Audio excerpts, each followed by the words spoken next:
Bueno, vamos a dar comienzo al Ateneo Central de Pediatría del día de la fecha, que se titula Complicación grave del cavernoma de la porta. A modo de recordatorio, las reglas de convivencia: todos los micrófonos de los participantes estarán silenciados. Utilice el chat para hacer preguntas, comentarios o sugerencias. Al final de la presentación tendremos un espacio para que los expositores respondan a sus consultas. El material será grabado y subido públicamente a YouTube. Por ende, recordemos respetar la privacidad de los pacientes a presentar, evitando dar datos personales. Vamos a dar lugar, para iniciar, a la doctora Frangela Rocío, residente de primer año del Servicio de Clínica Pediátrica. Hola, buenas tardes. Bueno, la paciente que nosotros vamos a presentar es una paciente femenina de 17 años. Como antecedentes perinatológicos es una paciente nacida pretérmino de 35 semanas. El parto fue por cesárea, por preeclampsia materna. Su peso al nacimiento fue de 1,350 kg y estuvo internada en neonatología durante 39 días con requerimiento de recanalización umbilical. Como antecedentes patológicos, la paciente se empezó a seguir en otra institución con diagnóstico de cavernoma de la vena porta a los 2 años de edad. A su vez, la paciente tuvo diagnóstico de varices esófago-gástricas con múltiples endoscopías y requerimientos de banding. La última que se realizó fue en septiembre del 2021. A su vez, se realizó una esplenectomía en abril del 2015 y por litiasis vesicular una colecistectomía laparoscópica en 2015 también.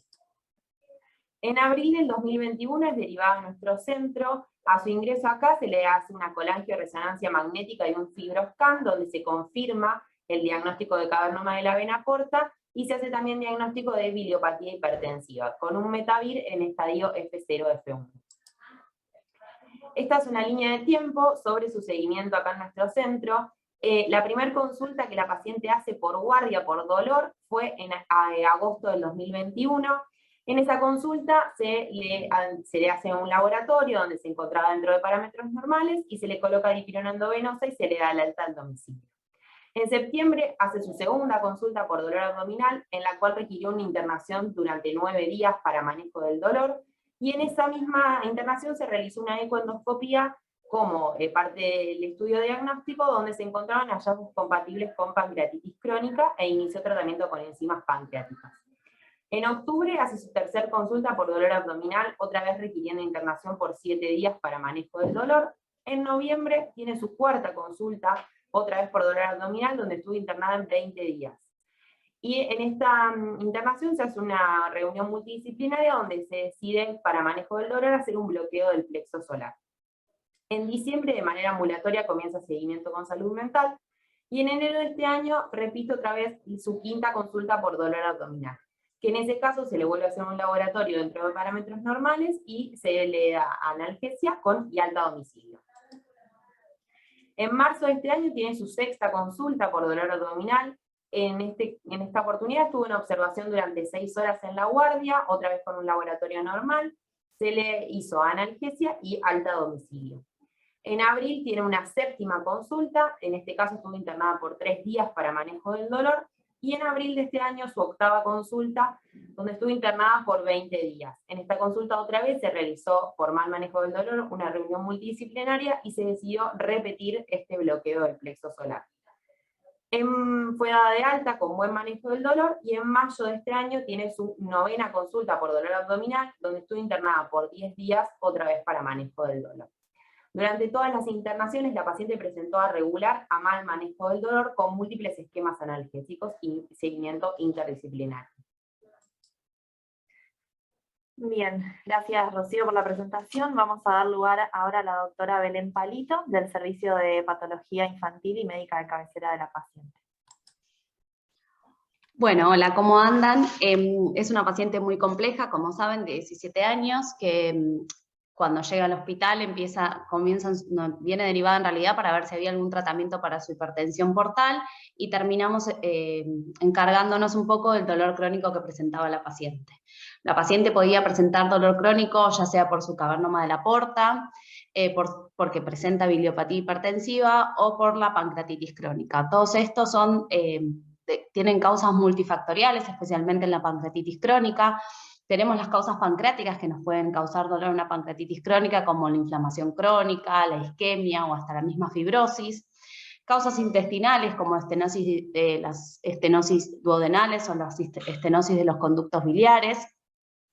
Se han realizado estudios prospectivos seriados, especialmente en Estados Unidos, donde se está estudiando en más profundidad la pancreatitis crónica, y se ha visto que la severidad y la temporalidad del dolor no se correlacionan ni con las imágenes y a veces tampoco con el laboratorio de los pacientes con pancreatitis crónica. Y después tenemos el factor neurálgico, que lo que sabemos de la pancreatitis crónica es que los ataques repetitivos de pancreatitis llevan al aumento de la sensibilización y mayor excitabilidad de los nociceptores pancreáticos.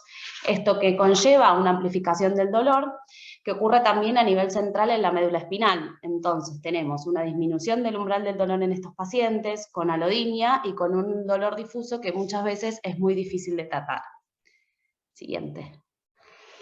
Les quería contar un poco de la pancreatitis crónica. La pancreatitis crónica es una enfermedad inflamatoria fibrótica que ocurre en pacientes con factores de riesgo, que comprende desde las formas tempranas con cambios mínimos hasta las avanzadas con todas sus complicaciones. Tiene como definición, tiene que tener cambios estructurales irreversibles en el páncreas, que pueden ser vistos ya sea a través de imágenes como ecografía, CPRE o tomografía, que ahora vamos a ver algunas, en donde se observan dilataciones, calcificaciones parenquimatosas, obstrucciones o estenosis, dilataciones irregulares o irregularidades en el páncreas, que se acompañan de dolor abdominal, se pueden o no acompañar de insuficiencia pancreática exócrina, o puede estar presente la insuficiencia pancreática endocrina como la diabetes. Siguiente. Acá, como pueden ver, les puse algunas imágenes de lo que podemos encontrarnos en la pancreatitis crónica. Las tomografías nos pueden demostrar la presencia de un conducto pancreático dilatado, junto con una glándula aumentada o disminuida de tamaño, que tenga contornos irregulares. Hay hallazgos patognomónicos como calcificaciones dentro de los conductos pancreáticos, pseudoquistes, trombosis o pseudoaneurismas con atrofia del parénquima. El método más sensible que tenemos para el diagnóstico de la pancreatitis crónica es la CPRE, la colangiopancreatografía retrógrada endoscópica, que nos permite detectar cambios mínimos, ya sea en el contorno o en el calibre del conducto pancreático principal y sus colaterales. Sin embargo, como la CPRE en chicos es difícil de realizar y tenemos dificultades en su implementación, la colangioresonancia puede permitirnos llegar al diagnóstico porque tiene una alta sensibilidad para la visualización de todo el páncreas. Siguiente. ¿Cuál es la fisiopatología un poco de la pancreatitis crónica? Son pacientes con múltiples factores de riesgo, en los cuales hay complejas interacciones entre los genes y el ambiente. Hay distintos mecanismos patogénicos que se activan y cada individuo tiene respuesta variable a la injuria. Por lo tanto, es una enfermedad heterogénea, con diversas formas de presentación clínica, con diferentes patrones de progresión y diferentes complicaciones en cada uno de los pacientes. Y lo más importante es que puede o no estar asociado con episodios previos de pancreatitis que hayan sido clínicamente evidentes. Se ha comprobado que pancreatitis silientes, que en los chicos no presentan mucha clínica, también nos llevan a la pancreatitis crónica. Por lo tanto, podemos tener pacientes que nunca han referido dolor abdominal y que se presenten como una pancreatitis crónica. En los más pequeños se asocian a factores genéticos, ya en los adolescentes y adultos mayores tienen más que ver los factores metabólicos o ambientales, así también como los anatómicos o biológicos. Siguiente. La fisiopatología de la pancreatitis, bueno, como ustedes saben, las enzimas pancreáticas se secretan en forma de zimógenos, o sea que son proenzimas que están inactivas para evitar la misma autodigestión y la lesión del páncreas. Se liberan péptidos inhibidores de tripsina, que lo que hacen es cuando llegan al duodeno son activadas. Entonces el tripsinógeno se transforma en tripsina por acción de ciertas enzimas como la enterosinasa o la enteropeptidasa. Esto lleva una activación en la cascada del resto de las proenzimas hepáticas. ¿Qué pasa en las pancreatitis crónicas o en las pancreatitis agudas? Hay diferentes lugares donde se puede haber una disregulación de este proceso.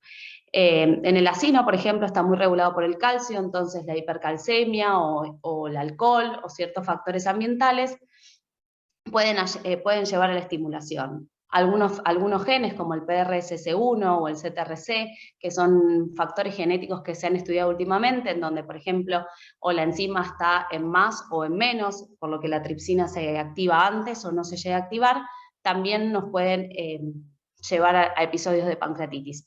Y lo mismo podemos tener lesiones a nivel del conducto, como el CFTR, que puede causar pancreatitis crónica, o como masas ocupantes también a nivel de los conductos, que pueden ser los responsables. Esta difusión lisosomal de las pancreatitis, ¿qué hacen? Activan todas las hidrolasas, se activan todos los mecanismos de inflamación, y esto produce la activación del tripsinógeno, la inflamación y la muerte de las células. Esta es un poco la fisiopatología de las pancreatitis, y es lo que se ve activado de acuerdo a dónde esté el defecto, que en el caso de lo que pensamos de nuestra paciente es que por su cavernomatosis portal ha recibido hipoflujo a nivel pancreático, y esto ha llevado a todas las lesiones que ha presentado cuando ya es ahora que es una adolescente. Siguiente. Bueno, en general los pacientes que pueden tener pancreatitis crónica pueden ser pacientes asintomáticos que pueden o no tener factores de riesgo, en los cuales se produce una injuria. Esto lo que lleva es a episodios de pancreatitis recurrente, que como les dije pueden o no ser sintomáticas. Puede ser que esto se resuelva y los pacientes no vuelvan no tengan mayores complicaciones, o puede ser que ante situaciones de injuria o estrés se establezca esta pancreatitis crónica con esta disregulación inmune, con la disfunción del acino, y que empiece con todas las complicaciones de la pancreatitis crónica, que nos pueden llevar a como último, como el episodio final de la pancreatitis crónica, con fibrosis o esclerosis del páncreas, con insuficiencia endocrina o exócrina, y con el síndrome de dolor crónico, que creemos que es lo que le pasa a nuestra paciente. Siguiente. Las complicaciones de la pancreatitis crónica son varias, desde trombosis no se ve, ahí está, desde complicaciones vasculares como trombosis de la vena porta o de la vena esplénica, secundarias a la pancreatitis, la insuficiencia exócrina o endocrina, pseudoquistes pancreáticos. En el último mundial y en los últimos mundiales de los congresos mundiales se ha empezado a hablar mucho de la pancreatitis crónica, y se ha empezado a hablar del síndrome crónico de dolor por pancreatitis. Muchas de las familias y de los chicos con episodios de pancreatitis crónica han referido el dolor del dolor crónico. En esta serie que se presentó en India, muchos de estos pacientes tenían dolor crónico, y es acá donde encontramos que estos de los pacientes han tenido los bloqueos como tuvo nuestra paciente, pero solamente con mejora temporal del dolor. Y se han comparado hasta las calidades de vida de estos pacientes, que han sido similares a los pacientes con tratamientos oncológicos o con terapia de reemplazo renal. Siguiente. El tratamiento que nosotros utilizamos a nivel médico para las pancreatitis crónicas se divide en el médico, el endoscópico y en el quirúrgico. El médico, como ustedes saben, la pancreatitis crónica tiene riesgo de deficiencia tanto de macro y de micronutrientes. Y la misma insuficiencia pancreática nos puede llevar a presentar dolor abdominal, más meteorismo, esteatorrea, que puede colaborar con el dolor abdominal y con el dolor crónico que presentan este tipo de pacientes. También se pueden usar antioxidantes, ya que en las pancreatitis el estrés oxidativo está aumentado, hay disminución de los antioxidantes, pero de ninguno de los dos, ni del reemplazo enzimático ni de los antioxidantes, existen al momento evidencias suficientes como para recomendar su uso. Sin embargo, nosotros en nuestra paciente está con reemplazo enzimático, está con antioxidantes, como para intentar ver si de esta forma ayudamos o colaboramos con su manejo del dolor. Siguiente. En las últimas guías que se han presentado acerca del manejo de la pancreatitis crónica, habla un poco del manejo del dolor y de las drogas que se utilizan, pero creo que eso lo van a hablar un poco más adelante, pero habla de esto que les comentaba, que hay data insuficiente acerca del reemplazo de las enzimas pancreáticas, como también no hay datos suficientes para recomendar el uso de antioxidantes o de corticoides. Sí, lo que se vio es que necesitamos un seguimiento multidisciplinario, en los cuales, por ejemplo, las terapias cognitivas pueden ser consideradas como para ayudar a los pacientes con pancreatitis crónica, y también se vio que el bloqueo del plexo celíaco no demostró buenos resultados a largo plazo. Eso es un poco el punto de vista nuestro desde la hepatología, desde lo que le sucede a la paciente, y los datos que le queríamos aportar acerca de la pancreatitis crónica. Muchísimas gracias a la doctora Belén Palito por la presentación. Vamos a darle lugar al doctor Liberto Daniel, del Servicio de Cirugía Infantil, que va a hacer un comentario. Bueno, buenas tardes a todos. Nosotros rápidamente no hicimos una presentación acorde a lo que pidieron y vamos a hacer un comentario. Conocimos a la paciente, una paciente muy compleja, tal vez un año antes que la descripción que se hizo, y el motivo de consulta fue búsqueda de alternativas en el tratamiento de una hipertensión portal que ya había sido tratada en otro hospital.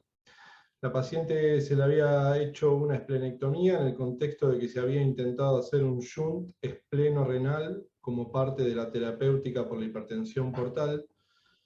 Como fue frustro el tratamiento, se terminó con una esplenectomía de un vaso gigante de casi 3 kilos de tamaño.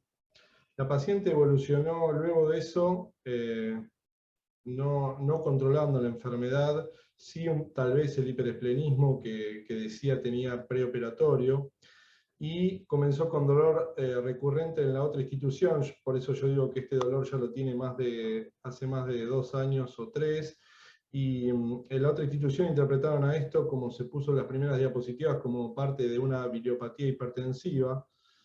¿Qué significa esto? Que tiene compromiso de la vía biliar principal y de la pared de la vesícula, secundaria a una hipertensión portal no controlada. De hecho, la primera internación, ahí la veo a Lucila también, la primera internación en nuestro hospital fue por eso, por una sospecha de colangitis, en el contexto de una biliopatía hipertensiva tratada, que le habían hecho una colecistectomía, que también se había reoperado, había tenido una morbilidad posoperatoria que la llevó a reoperación.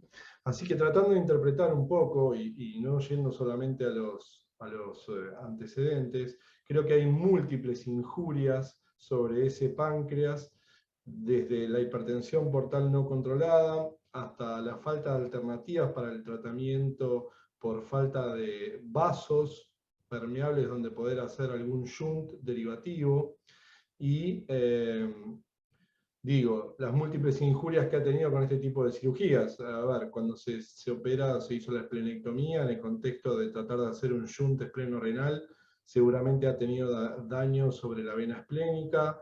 La reoperación por la colecistectomía fue por sangrado, así que el paciente nuevamente fue reintervenida y seguramente ahí habrá tenido alguna otra injuria sobre la vía biliar.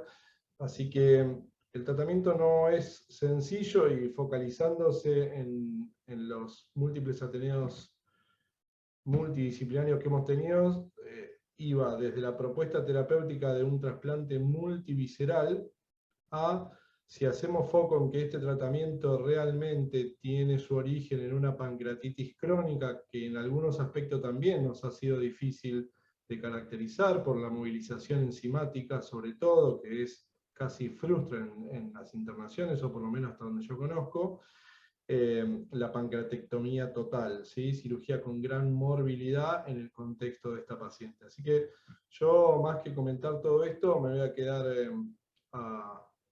esperando si a alguno les genera alguna duda. Desde la hipertensión portal, explicar solamente la pancreatitis no, y me parece que, como bien dijo la doctora Palito, hay que seguir investigándola, y sobre todo los aspectos genéticos de esta pancreatitis crónica que hoy se presenta con un dolor casi invalidante. Perfecto, doctor Liberto, muchísimas gracias por el comentario. Vamos a dar lugar al servicio de dolor, que van a presentar el doctor Aguejas, la doctora Ongian, y la participación de la doctora Lupi también en el tratamiento de la paciente. Hola, ¿qué tal? ¿Cómo están? Bueno, primero, muchas gracias por la invitación. Esta es una paciente muy, muy compleja. Para entenderla, una de las cosas que hay que diferenciar es lo que sería el dolor solamente como signo de sintomatología, o el síndrome de dolor, el síndrome doloroso. Hay muchos pacientes que, ya sea por una historia de dolor por varias intervenciones, como tiene esta paciente, o por causas genéticas, lo que desarrollan es una hiperrespuesta al estímulo doloroso, que eso se ve en forma experimental en algunos centros que lo tienen. De hecho, la Mayo Clinic tiene bastante estudiado todo esto, sobre todo con el tema de la crisis de opioides y otros eventos clínicos similares, que tienen muchísima respuesta a nivel de el hipocampo y la cíngula, lo cual nos genera muchas dudas con el tratamiento. Un ejemplo, yo me acuerdo unas veces que entró a la guardia, que entró con dolor severo, ya venía medicada con opioides, probablemente que fue la última internación que tuvo en guardia, y le hicimos 2 miligramos de morfina y se quedó dormida. Entonces, claro, uno termina de entender por qué un paciente que viene con dolor severo y viene habituado a opioides, se queda dormido con una dosis tan baja de opioides. Y es porque hay mucho más que solamente el dolor como dolor sintomático. De hecho, farmacológicamente fue muy complicado porque en cuanto subíamos un poquito los analgésicos ya empezaban efectos adversos. Que uno le esperaría que aumente el dolor abdominal comprometiendo todo lo que sea la vía biliar, pero se queda dormida. Y para que haya un síndrome doloroso tenés que tener un entorno que lo acompañe, que generalmente es un acompañante que se asusta mucho más que el paciente cuando aparece este evento.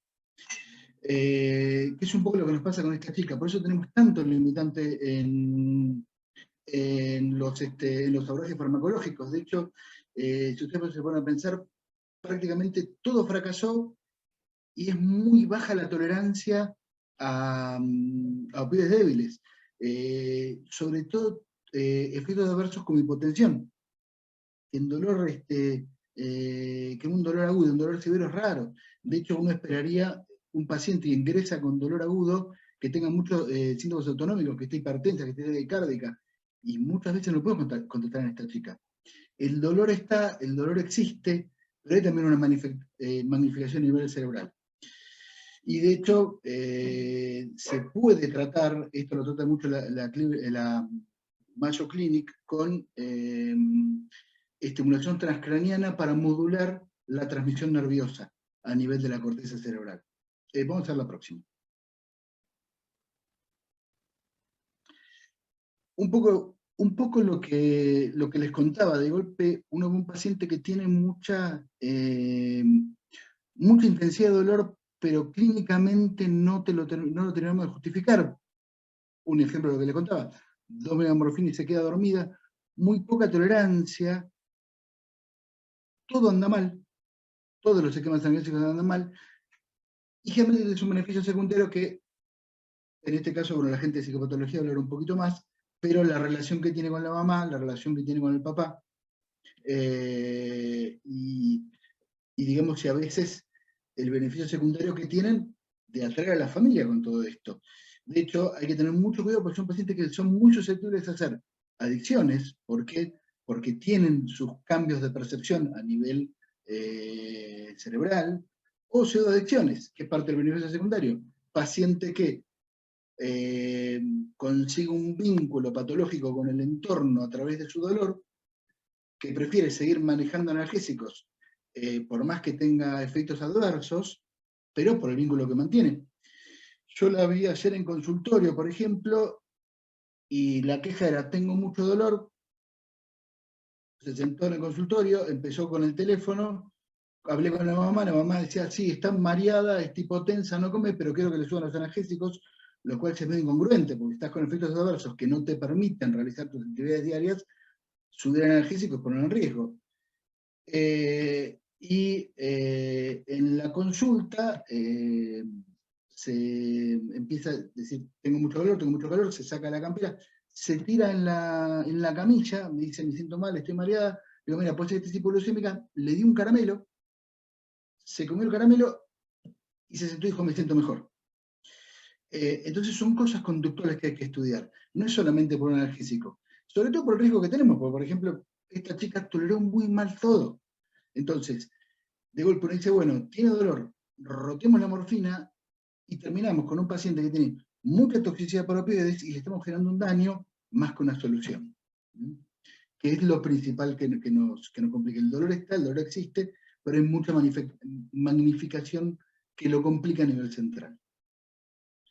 Y ahora la doctora Ongian nos va a hablar un poquito más de todo lo referente al dolor crónico.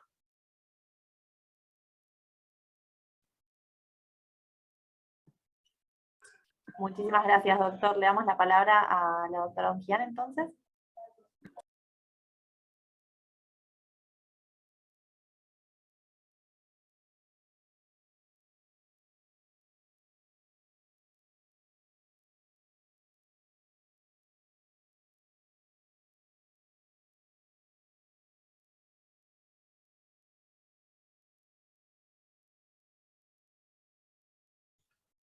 Está muteada, doctora. Ah, perdón, ahí estaba. Buenas tardes a todos, disculpen. Bueno, un poco recogiendo el tema de la semiología del dolor en el contexto de esta paciente que nosotros recibimos desde el inicio del tratamiento prácticamente acá en el hospital, con una semiología que tiene que ver básicamente con características de dolor crónico, y que bueno, que ella describe fundamentalmente como un dolor epigástrico irradiado a ambos hipocondrios, sobre todo hipocondrio derecho, con irradiación a la región dorsal. Ella misma lo describe como un dolor en cinturón, y lo pongo entre comillas porque entendemos que es una paciente que en realidad tiene un lenguaje médico aprendido y que, bueno,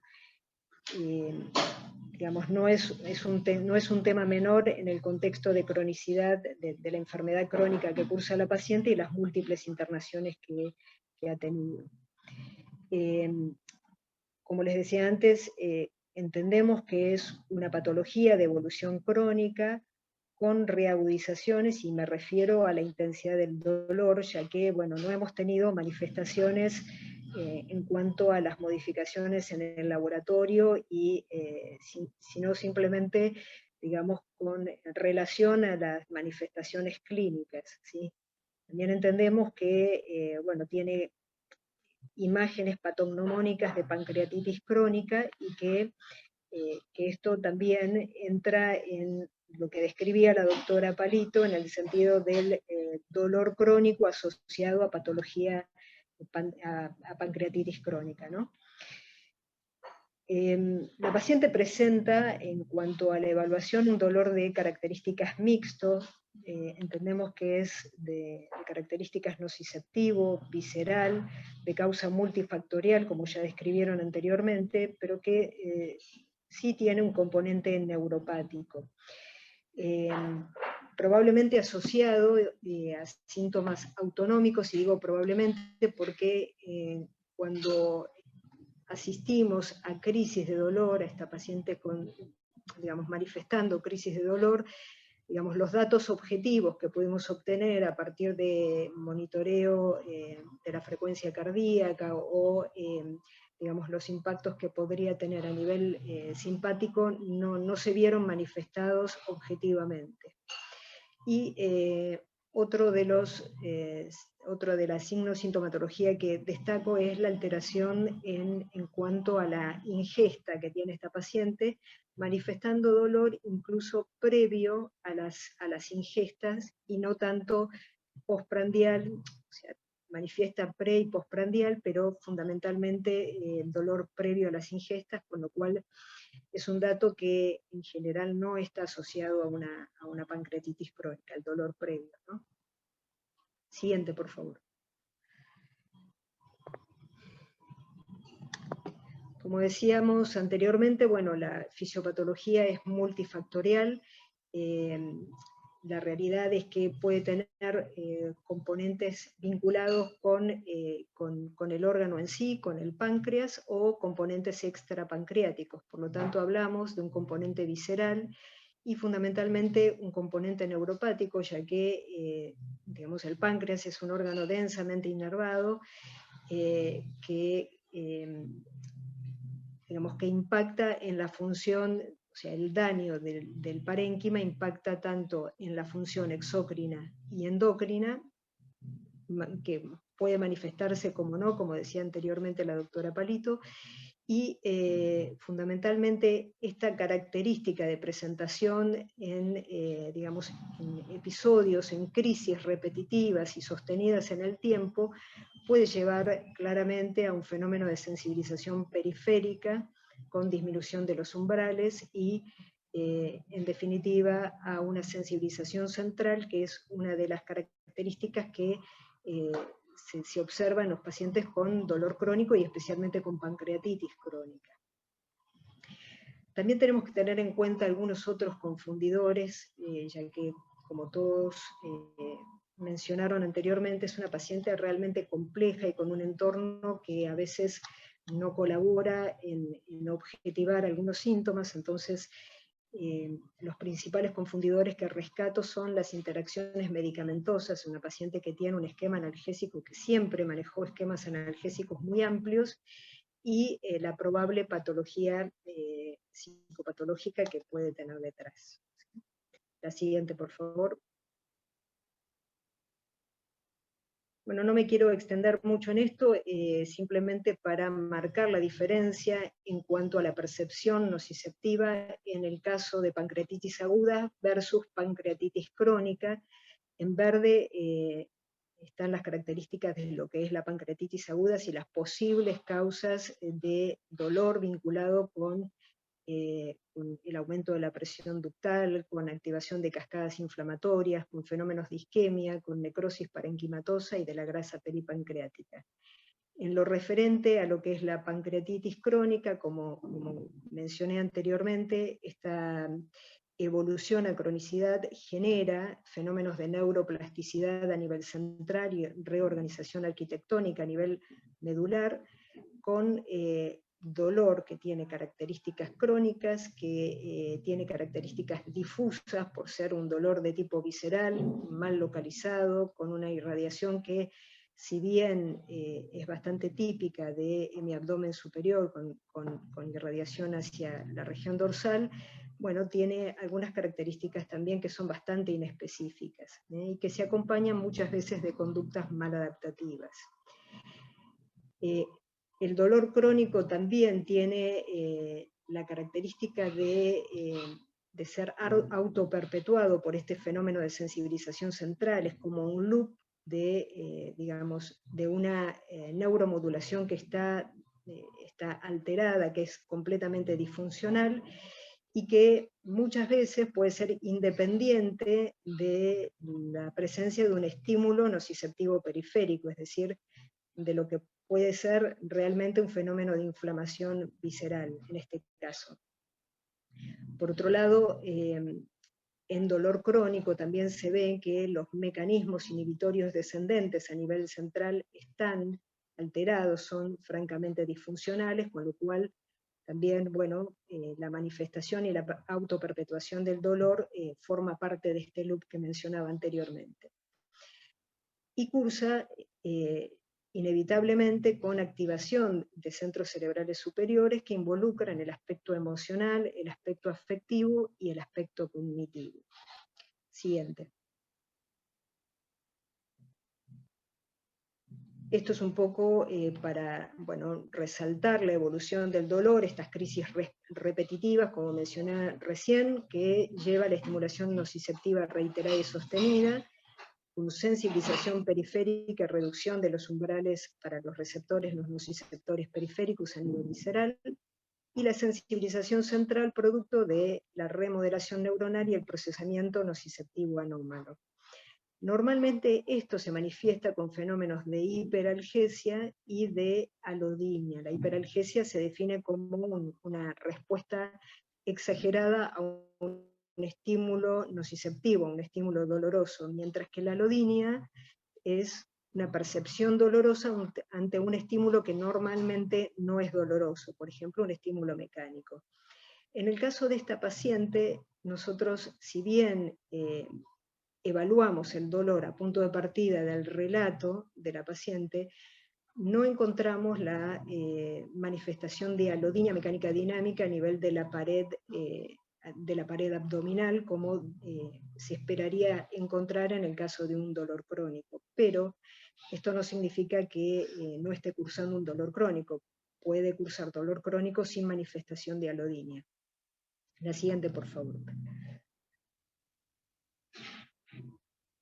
Bueno, y como esto es un océano de subjetividades, porque por un lado tenemos esta característica del dolor crónico que puede, como decía anteriormente, manifestarse, autoperpetuarse y sin necesidad de tener en realidad un estímulo nociceptivo presente en el momento de la manifestación del dolor.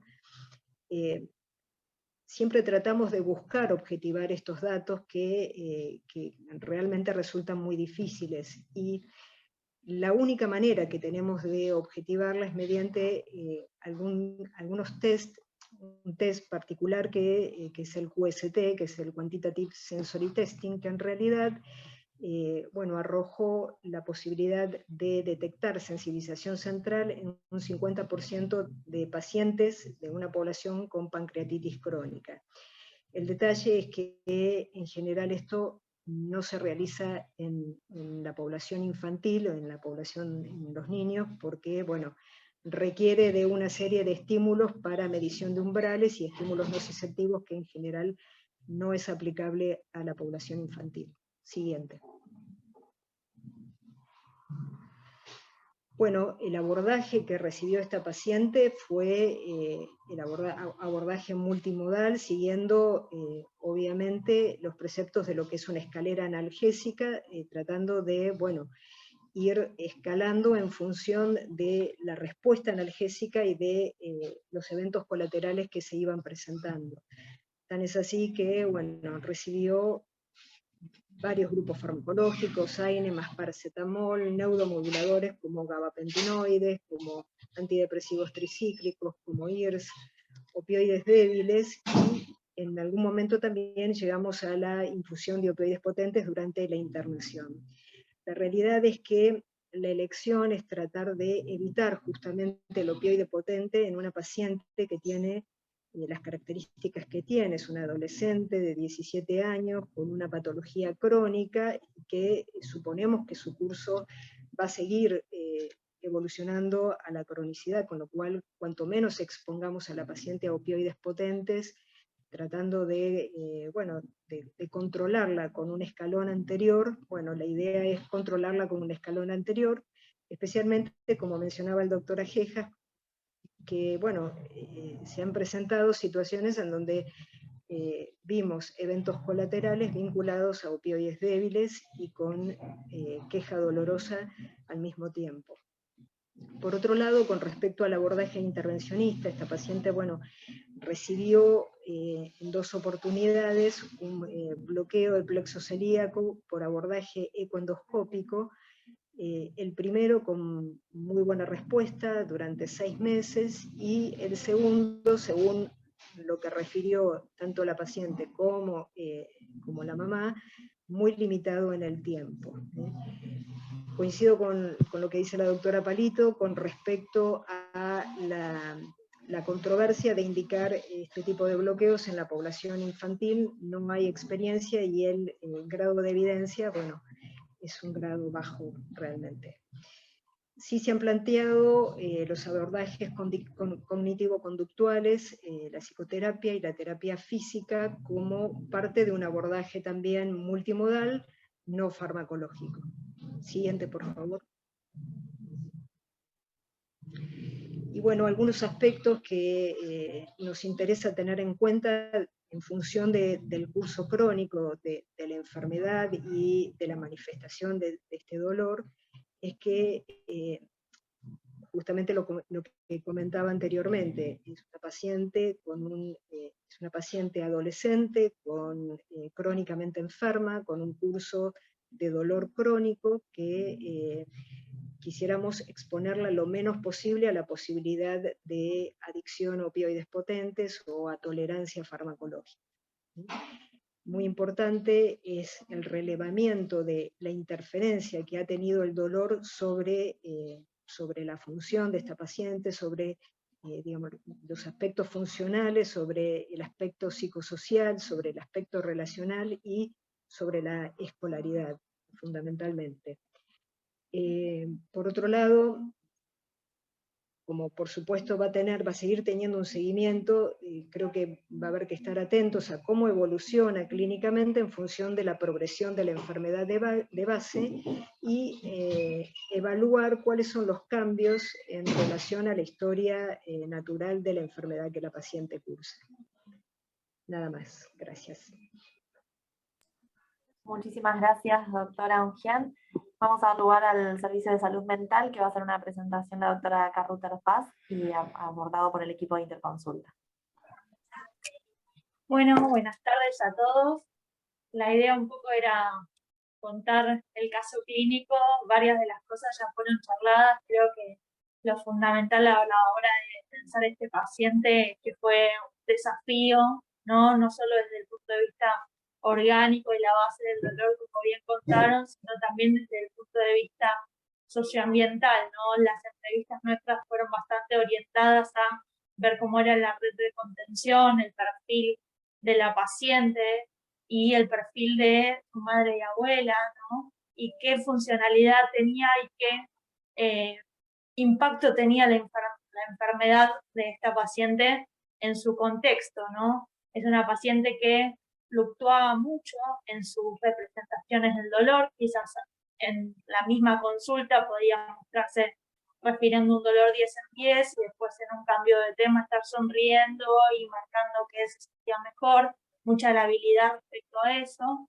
y mucha labilidad también con respecto a la red de contención familiar, ¿no? Y creo que eso son todos factores que fueron centrales a la hora de acompañar a esta paciente y pensar en las intervenciones farmacológicas. Cuando nosotros la conocimos también había cuestiones de trastorno del sueño y de mucha ansiedad, de episodios que parecían como, no panicosos, pero sí de mucha ansiedad, y en ese momento también la otra cosa que pensamos es como un tratamiento coadyuvante del dolor con una medicación que ayudara también en este aspecto, que es la duloxetina.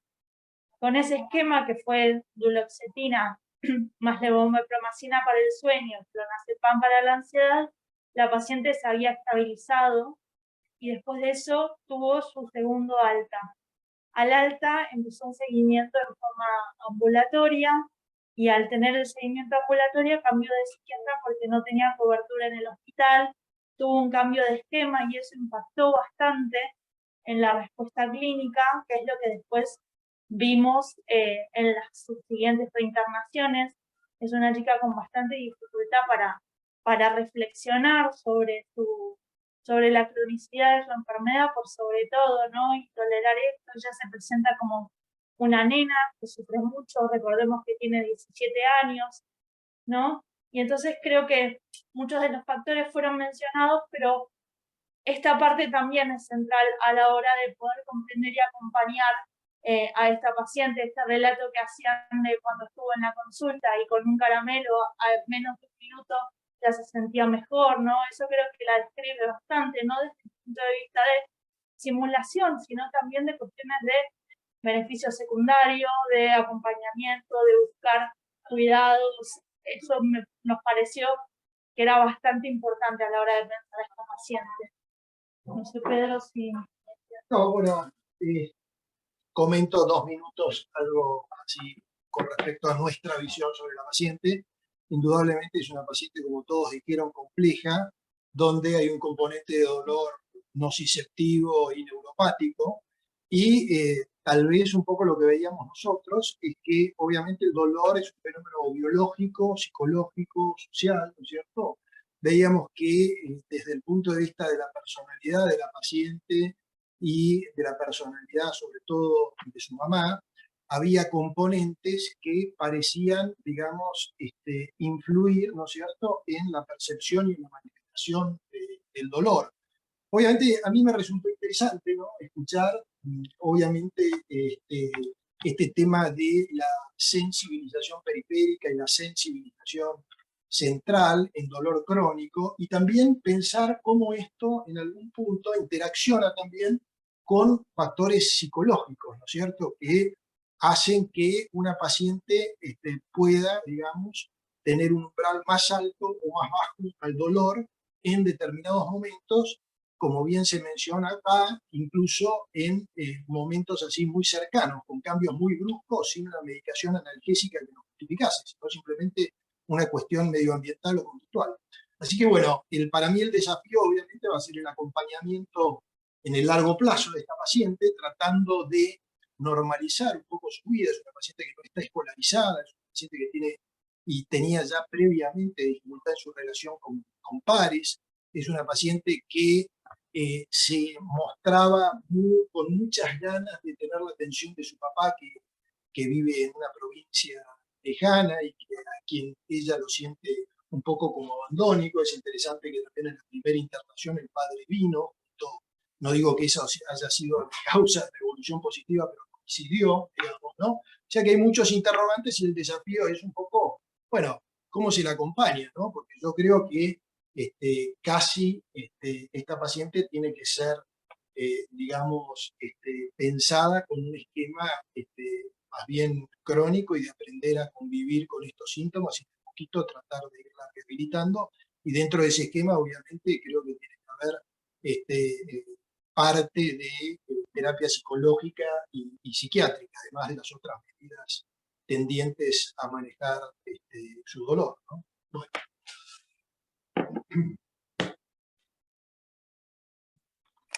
Muchísimas gracias. Vamos a pasar las diapositivas de la presentación que había preparado el equipo de salud mental. Ya que estamos con poco tiempo, ellos hicieron un resumen de todo lo sucedido durante el seguimiento. Igualmente quedan las imágenes para quien quiera mirarlas después en la grabación. Vamos a darle ahora por último lugar a un comentario del servicio de neurocirugía del doctor Siraol. Hola, buenas tardes. Bueno, en primer lugar, gracias por la participación y aprendí mucho y además felicitar a la gente de Dolor, al doctor Agueja y a Isabel, porque desde el punto de vista del concepto de dolor es un poco lo que explicaban, que el paciente con dolor no solamente tiene el dolor, sino es un ente con una enfermedad psicosocial y con un gran impacto a nivel de la esfera psíquica, y si la forma de abordarlo es entender todo esto y es un poquito ver cómo nosotros podemos ayudar en lo mejor posible al paciente con dolor. El comentario mío no es sobre la paciente, porque seguida y tratada y muy tratada en las primeras escalones del tratamiento del dolor, aunque se hace difícil, la paciente va siendo manejada relativamente bien. Yo estoy dentro de neurocirugía, lo que realizo es neurocirugía funcional, tanto sea en la parte de pediatría como en la parte de adulto, y evidentemente no solamente nos encargamos de dolor, sino de otras patologías como son movimientos anormales, epilepsia, psicocirugía, marcapaso diafragmático, etc. La que sigue. Pero lo que quería, quería simplemente explicar es que desde el punto de vista de la acción intervencionista, podríamos decir, lo que ya se explicó muy bien es que nosotros podemos aportar lo que son los bloqueos nerviosos, o sea, actuar desde el punto de vista neuroquirúrgico sobre el sistema nervioso. Y uno lo hace desde el punto de vista, digamos, dirigido a la parte terminal o el origen de donde empieza todo el dolor, a través de bloqueos que pueden ser a través de plexos o de nervios, que en este caso está indicado para cuando nosotros nos asociamos sobre los nervios esplánicos, es sobre la pancreatitis crónica, patologías patobiliares o síndromes dolorosos abdominales. Y también cuando nosotros vemos a dolores más bajos a nivel dolor pelviano, como puede ser endometriosis, enfermedades pélvicas, compromisos cervicuterinos, etc., lo que nosotros vamos hacia el otro reclutador de distintas terminaciones nerviosas, como es el plexo hipogástrico superior. La que sigue. Pero lo que quería simplemente, digamos, aportar es que muchas veces, como el tratamiento del abordaje del dolor en los distintos escalones, tanto sea la esfera farmacológica, la esfera psíquica, la esfera clínica, y también procedimientos percutáneos locales directamente sobre el nervio o sobre digamos, la red de nervios, como puede ser del plexo, eso por su planificación falla, y por el compromiso, como mostró hace recién la doctora Nagian, del todo el loop o el circuito digamos, nervioso que está involucrado el dolor con la sensibilización primaria y la sensibilización periférica y central, que afecta no solamente el territorio de las raíces nerviosas afectadas, sino también sus corrimientos a vía ascendente a nivel de cordonal de las médulas y de estructuras somatotópicamente bien definidas a nivel del sistema nervioso central del cerebro, y también la alteración en las fibras descendentes, o los cordones descendentes, hacen de que nosotros podamos, en esta alteración de esta estructura, realizar una, digamos, estimulación eléctrica inhibitoria, y es lo que nosotros llamamos la neuromodulación eléctrica, en el cual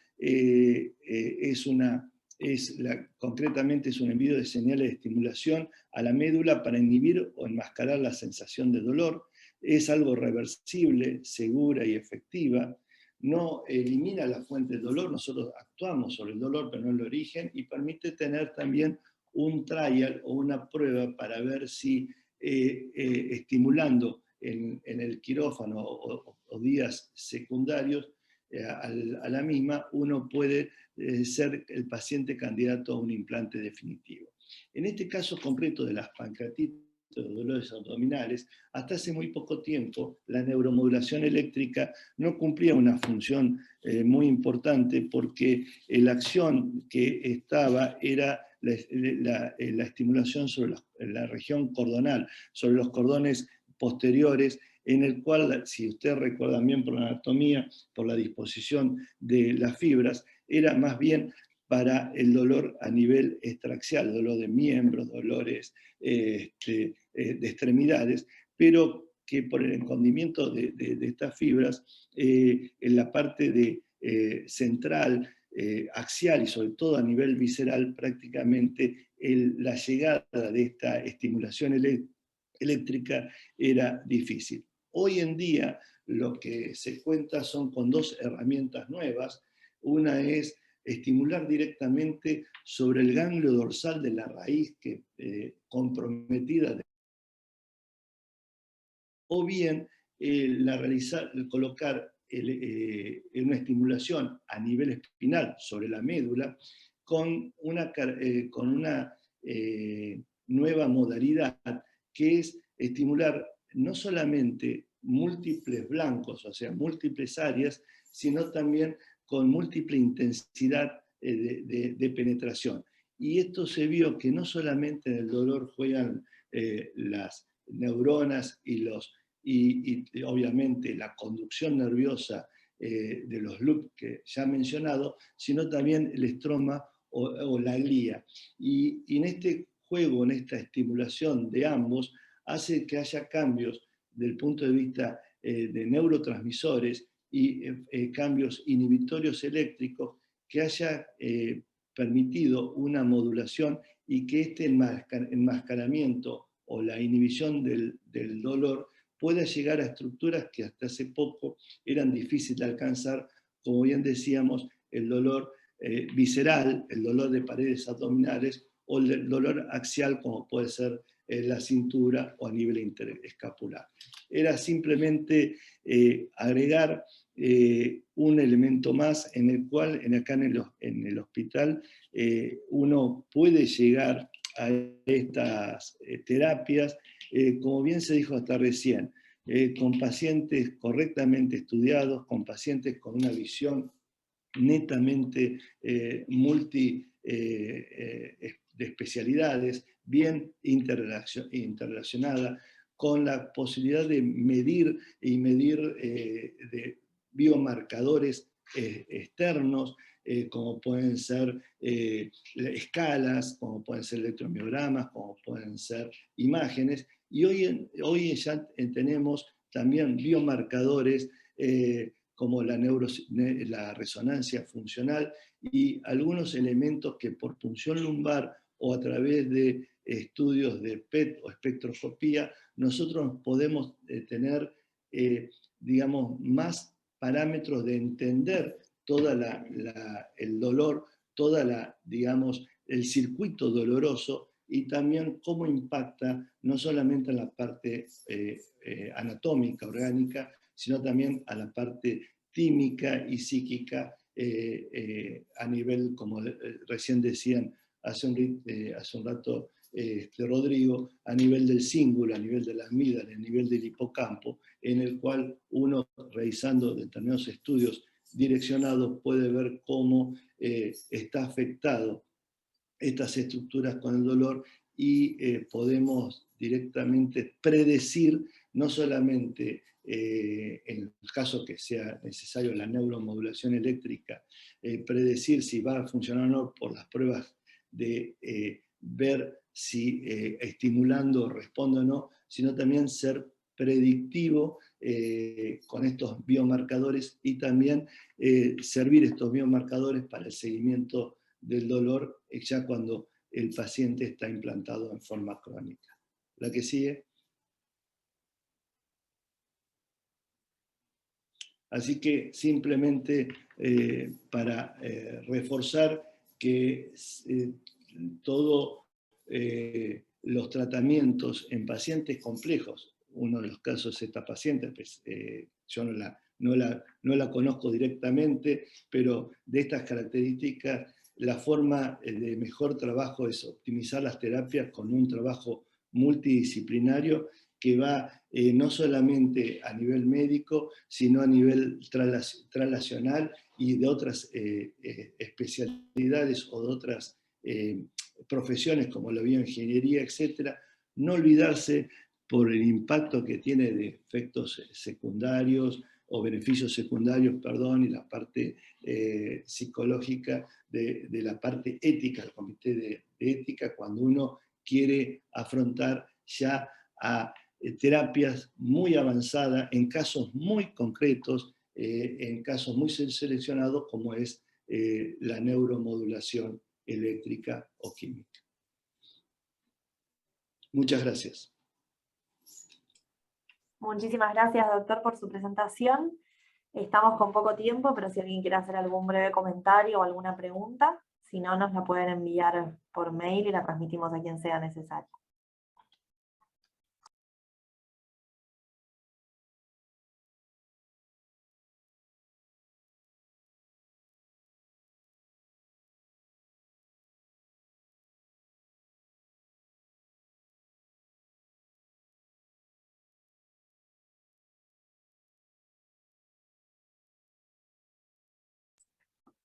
No, si no hay preguntas ni comentarios, damos por finalizado el Ateneo de hoy. Les agradecemos mucho a los servicios que participaron y a todos por conectarse. Perdón, hay una pregunta. Si está pensado hacer el estudio genético. ¿De su pancreatitis crónica? Entiendo que sí.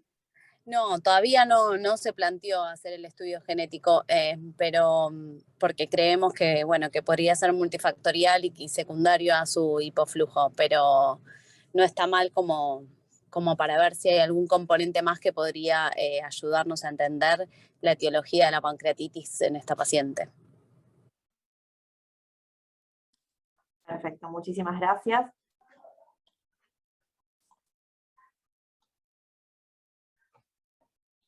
Bueno, ahora sí damos por finalizado el Ateneo y muchísimas gracias a todos nuevamente.